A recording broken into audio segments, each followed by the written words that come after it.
I don't know what the fuck. I was bitching about, NFL football. I was complaining about how, and you know how it is, Joe. The game just isn't played the way it was played when I used to watch it. Oh, it's all, they play it for the cameras, not for the fans. It's all dessert, Joe. It's like a fat kid. It's all offense. They're just sitting there fucking licking the frosting. 50 to 48 fucking games, and everybody's saying, one of the most unbelievable games I've ever seen. What do you explain that to me? Because I'm not a sports guy. What does that mean? It'd be like if Fast and the Furious meets sports. That's what it is. Where it's like, the cars are cool.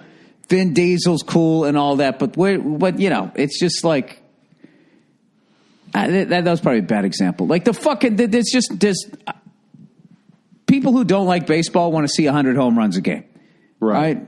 People who are into baseball, they don't mind watching a pitcher's duel, right? They don't mind seeing a little hit and run. Somebody lay down a fucking bunt. Somebody who fucking hates baseball is they just want to see somebody smash it out of the fucking park.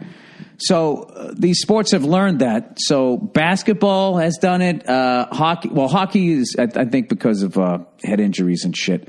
It was already fast or whatever, but they all just have gone. I think they've hit maximum density as far as they've gotten all the sports fans that they can get, and now they're trying to get the casual fan. And the casual fan, I guess, is offense. But I've talked about this too much on my own podcast, so I don't want to overlap here, Joe. We came here. What's that? Let me ask you this though. You don't have to go down the road if you've already talked about it too much. But Mike, so I just want to make sure I understand. What you're saying is now they're training the players in baseball, for instance, go out and try to hit a fucking homer every time. No, they juiced up the balls. They made the fucking. Oh, okay. That's what they did back in the day. Juiced up the balls. They let the players do juice. They looked the other fucking way and then acted surprised when all half their no-necked fucking roster. Really? I thought my second baseman hitting 45 home runs was normal. No second baseman hits that many. Right. But in football, they just made a ton of rules that just made it really difficult as a defense to fuck people up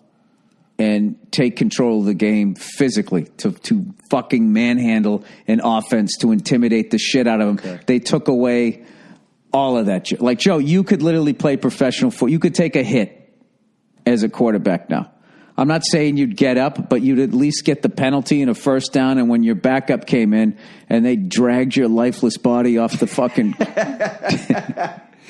Fair enough. No, back in the day, they'd be like, that's football, all right? But They would actually feel bad for you now. Oh, vicious, cheap shot. He tackled them with both hands. It was terrible. It was almost like he was trying to prevent them from scoring.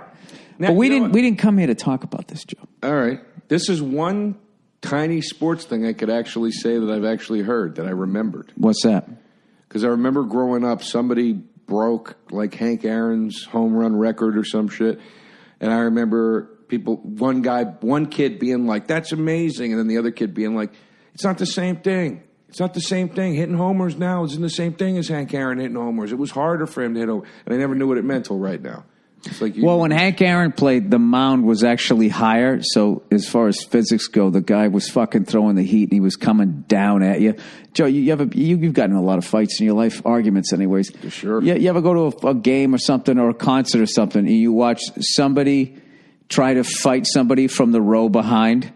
Yeah, and one guy's punching up and the other guy's punching down. Now, unless you got 6 inches on the other guy, you're just immediately at a disadvantage. So you had all these power pitchers from back then were like they were so fucking dominant, and they got so good that then it was like they actually had to just, because they were having like 1-0 games evidently. I mean, that's before my time, the 1960s or whatever, but like Don Drysdale, Sandy Koufax were crushing it there. Was it Josh Gibson? Who was the guy? It's all before my time. I'm getting old. I can't remember the guy in the fucking Cardinals. They were just destroying guys. So they lowered the mound, and they've always done shit like that. Did you ever hear the Jerky Boys Sandy Koufax call? No. It's one of the funniest calls. He's like, what the fuck is the premise of? He calls a guy to like go look at his truck or something, and because the guy's selling a truck, it's something unrelated to baseball, and he just starts talking about baseball, like that's the prank. And he's like, yeah. Did you ever play any baseball? Sometimes you take a line drive straight to your fucking cock. and he keeps referencing Sandy Koufax, and he talks this guy in fucking circles. And then he's like, you got me talking about fucking Sandy Koufax over here. Totally flips it, blames it on the other guy, which is my favorite crank call. I never heard that one. It's so funny, man. It was on like one of the... I remember I downloaded it off the internet. It was like a fucking B-side or something. But it was like... It's my favorite when a crank caller flips it on the other guy and starts blaming him. Oh, my favorite one was the super across the way. It's amazing. When he starts yelling at that guy. And don't have me come down for you. Yeah. All right, super across. Look, jerky. You got it, punk. And he just fucking hangs up on him.